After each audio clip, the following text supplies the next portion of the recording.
mag-exercise. Yun. Yun na, may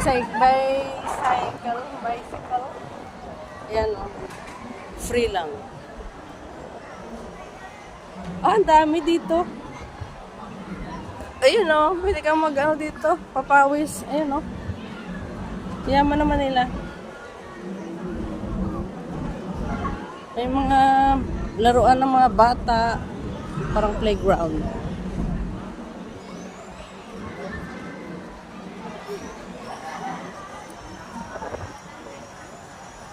Sarap dito magpahangin. No? May mga poste niya, may magandang paint. Ayun. Tapos dito,